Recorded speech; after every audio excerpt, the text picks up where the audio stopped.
লোহার খাঁচায় ঘুমিয়ে বা জেগে থাকা ৩ অবুঝ শিশু, খাঁচার সঙ্গে ২টি চাকা।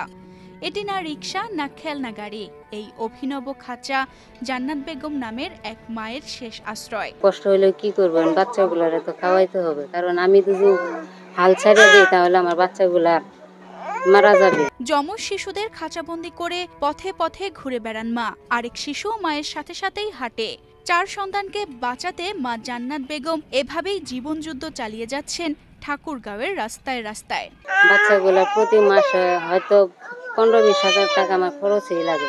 ওষুধ পানি, এই যে ৩টা-৪টা বাচ্চা, ওষুধ পানি, তারপরে খাবার দাবার, এই ঘর ভাড়া।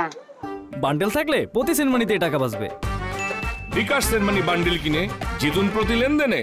জান্নাতের জীবন ছিল স্বাভাবিক। বছর ৫ আগে ঢাকায় হাবিল নামের এক যুবকের সঙ্গে প্রেম করে বিয়ে করে জান্নাত। এক কন্যা সন্তানের পর যমজ ৩ শিশুর জন্ম। এরপরেই পাল্টে যায় সব। হাবিল ফেলে রেখে চলে যায় স্ত্রী সন্তান। তখন থেকেই সন্তানদের নিয়ে পথে পথে ঘুরে বেড়ায় জান্নাত। আজকে মা হইছি বিদায়, বাচ্চাগুলারে ছাড়তে পারতাছি না দিকে আজকে আমি রাস্তায় নামছি।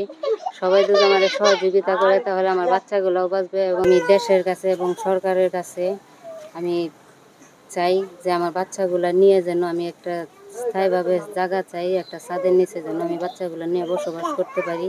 আমার জায়গা জমি ঘর বাড়ি কিছু নাই, আমি ভাড়া বাড়িতে থাকি। আমার বাচ্চাগুলো নিয়ে যেন আমি ঘরে থাকতে পারি, সবাই যেন আমার সহযোগিতা করে।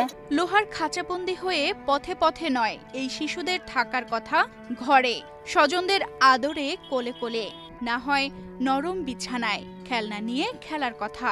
অথচ এই ছোট্ট শিশুরা এই সমাজের চোখের সামনে সবার চোখে আঙ্গুল দিয়ে পথে পথে ঘুরে বেড়াচ্ছে।